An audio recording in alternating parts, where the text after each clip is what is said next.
शामिल हैं। अमेरिकी राष्ट्रपति डोनाल्ड ट्रंप ने इसकी जानकारी खुद दी है। उन्होंने कहा कि सभी अमेरिकी प्लेन ईरान से हवाई हमले से बाहर निकल चुके हैं। ट्रंप ने कहा है कि फोटो पर बमों का पूरा पेलोड गिराया गया है। ट्रंप ने लिखा, सभी विमान सुरक्षित रूप से अपने घर की ओर जा रहे हैं। हमारे महान अमेरिकी योद्धाओं को बधाई।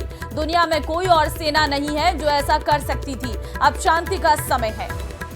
तो बड़ी खबर इस वक्त आपको हम दे रहे हैं, जहां पर फोटो पर बम का पूरा पेलोड गिराया गया है। हम तस्वीर इस वक्त आपको दिखा रहे हैं। हमले के बाद की तस्वीरें आप देखिए, आगजनी की तस्वीरें आपके सामने हैं। अब शांति का समय है, ट्रंप की तरफ से कहा गया है। ईरान इजराइल युद्ध में आखिरकार अमेरिका की एंट्री हो चुकी है।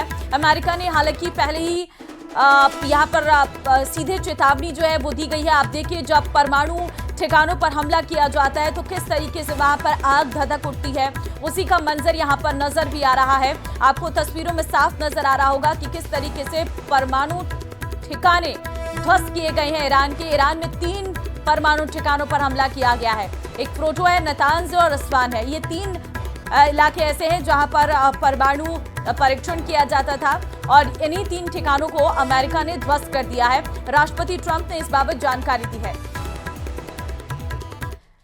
और देखिए, ईरान पर हमले के बाद ट्रंप का बयान भी आ गया है। इजराइल अब पहले से अधिक सुरक्षित है, ट्रंप ने कहा।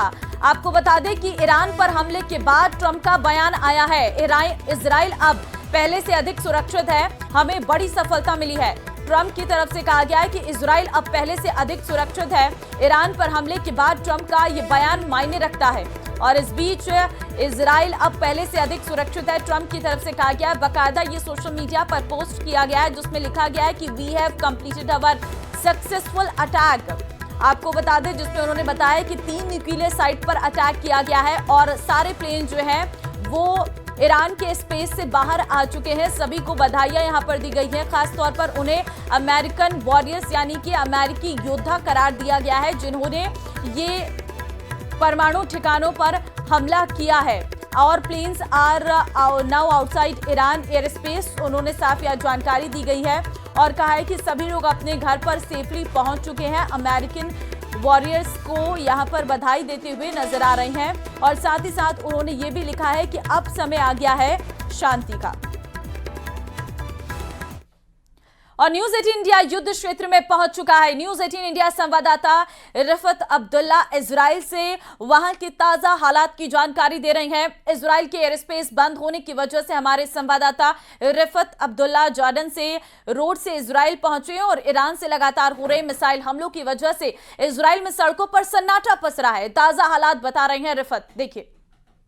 न्यूज 18 इंडिया की टीम पहुंच चुकी है वार जोन में। मैं इस वक्त इसराइल में हूं। इसराइल और ईरान के दरमियान युद्ध जारी है। लगातार एक दूसरे पे हमले किए जा रहे हैं। इसराइल की तरफ से आज ईरान के कई जगहों पे हमले किए गए और इसराइल का दावा है कि न्यूक्लियर फैसिलिटीज पे हमले किए जा रहे हैं, लेकिन ईरान की तरफ से भी एक के बाद एक मिसाइल हमले किए जा रहे हैं। अभी तक कई मिसाइल वेव्स जो है देखी गई इसराइल में, चाहे वो टेल अवीव हो या हाइफा हो, दहल उठा वो ईरानी हमले से।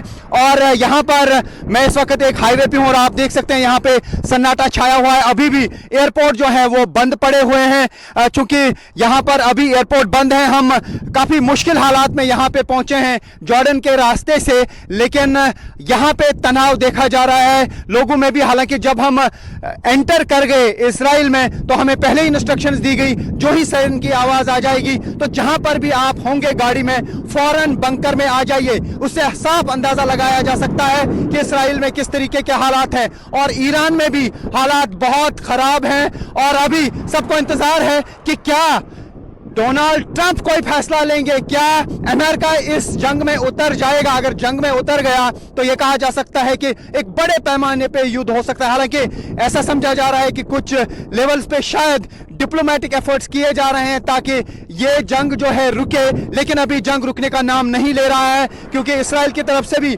हमले किए जा रहे हैं। लेकिन ईरान ने लगातार बैलिस्टिक मिसाइल्स का इस्तेमाल किया, हाइपरसोनिक मिसाइल्स का इस्तेमाल किया और जिस आयरन डोम पे नाज था इसराइल को, आयरन डोम को इवेड करने वाले मिसाइल्स ने इसराइल को चौंका दिया। और इसराइल में इस वक्त हालात ठीक नहीं है। यही वजह है कि अब यहां पे लगातार एयरपोर्ट बंद है। हालांकि ईरान में भी एयरपोर्ट बंद है, लेकिन टेल अवीव, हाइफा के साथ साथ कुछ और इलाकों में भी ईरान की तरफ से हमले किए गए। हालांकि जो इसराइल के एक हॉस्पिटल को बहुत ज़्यादा नुकसान पहुंचा। इसराइल का दावा है कि ईरान ने डायरेक्ट हमला उस पर किया, लेकिन ईरान दावा कर रहा है कि वहां पे मिलिट्री बेस थी और मिलिट्री बेस पे हमला किया गया, जिसकी वजह।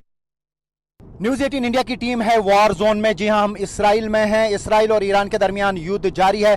लगातार मिसाइल अटैक किए जा रहे हैं ईरान की तरफ से इसराइल पर, और इसराइल की तरफ से भी लगातार हमले किए जा रहे हैं। और इसराइल का दावा है कि वो ईरान में न्यूक्लियर फैसिलिटी पे हमले कर रहे हैं, और वो काफ़ी डीप गए हैं उन माउंटेन्स पे जहां पे न्यूक्लियर प्रोग्राम चलाए जा रहे हैं। और जहां तक टेल अवीव या हाइफा की बात है, काफ़ी नुकसान पहुंचा है ईरान के हमलों से, और ईरान ने काफ़ी सारे ऐसे मिसाइल दागे हैं इसराइल पर, जिससे इसराइल का आयरन डोम जो है जिसका बहुत ज़्यादा चर्चा था, उसको इवेड करके हाइफा को नुकसान पहुंचाया या टेल अवीव टहल उठा मिसाइल के हमलों से।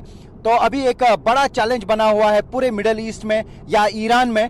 हालांकि अब सबकी नजरें इसी चीज़ पे हैं कि क्या अमेरिका इस युद्ध में उतरेगा। अगर अमेरिका इस युद्ध में उतरता है तो बिल्कुल इस युद्ध का रुख ही बदल सकता है। लेकिन अभी पहले ही व्हाइट हाउस की तरफ से एक स्टेटमेंट जारी किया गया था और बताया गया था कि डोनाल्ड ट्रंप शायद 2 हफ्ते में अपना फैसला सुनाएंगे कि क्या वो इस युद्ध में उतरेंगे या जरूरत नहीं पड़ेगी। तो ऐसे में यहाँ पे जिस तरीके के हम हालात देख रहे हैं, मैं आपको बता दूं, मैं हाईवे पे चल रहा हूँ चूंकि एयरपोर्ट यहाँ पे लगातार बंद है, हवाई राबता लगातार कटा हुआ है 12 और 13 की रात से ही, क्योंकि जिस तरीके से 12 और 13 जून की रात को इसराइल ने ईरान पर ताबड़तोड़ हमले किए, उसके जवाब में जब ईरान ने लगातार कई बार मिसाइल अटैक किए, पहले तो ज़्यादा इसराइल को नुकसान नहीं हुआ। उसके बाद जब हाइपरसोनिक मिसाइल्स का इस्तेमाल किया ईरान ने, तो उससे दहल उठा यहाँ पे हाइफा भी और टेल अवीव भी, और भी कुछ एरियाज को नुकसान हुआ।